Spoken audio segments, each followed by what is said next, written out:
then 6 months, there's over 70 kids in our living room. Oh my gosh. That's when you know you're doing the right thing. We had to buy folding chairs. We kept the folding chairs in the garage. When it was time to do the lesson, they would drag the folding chairs through our entire house, banging them on every wall and Yes. hitting each other with them and all the things. And then we would set up 70 chairs in the living room. Wow. And they were sitting on my kitchen cabinets, on pallets on the floor, on blankets, just everywhere.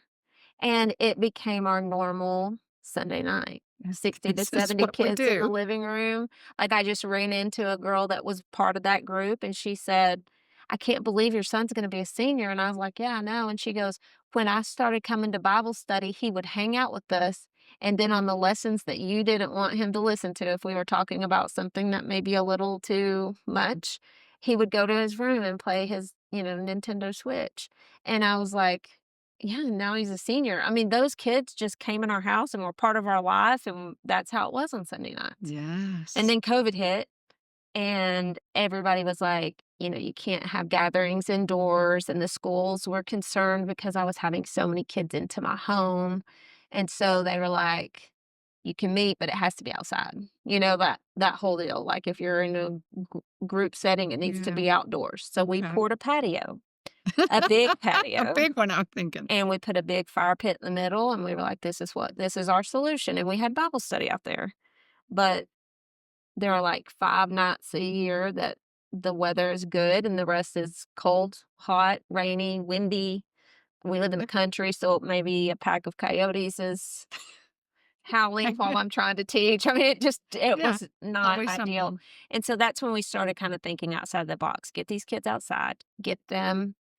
I wanted the dugout, the building, because I wanted to have a place to have Bible study that was inside and climate controlled, but where we could fit a lot of kids. And so that COVID's really what made us start thinking outside of the box a little bit, because it was like, do we really want 75 people in our living room? Because looking back, might not have been well, we didn't know, we were just doing what they said. And so. And the concern about the COVID era with our Bible study was we had gone from kids from one high school to almost 20 different high schools.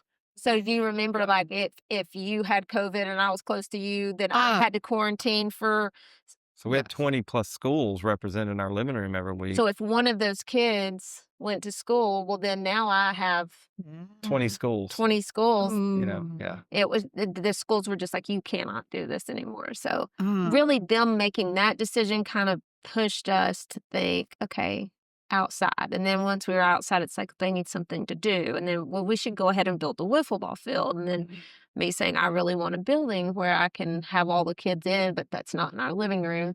And so it just, that decision really kind of just led us down a path of where we ended up. So tell us about the dugout. Most people don't know what the dugout is. Yeah, the dugout is our 40 by 46 building that we built on top of, we've been self-funded. So basically what has happened is, we didn't really know this at the time. For us, You didn't know what you're getting into. We had no idea. Yeah. it's just the Bible study. It's our Sunday night Bible study in our living room, and well, now with all the exposure, we've had pastors and youth pastors from literally all over the country reach out, and what she and God have built is the largest privately funded student ministry in existence. We have 130, 140 kids there every week now from 20 plus schools, and it's self-funded. And we became a 501c3 several years ago. But it's mainly self-funded. And so to save some money, we had a half-court basketball court driveway off of our garage. And so we just moved our 2 garage doors from the north wall to the west wall.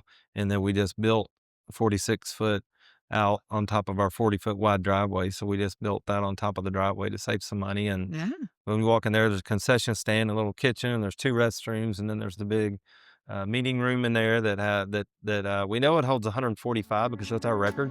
We had 145 students. Some of them were sitting on the ground. We had 145 students. They were there last December.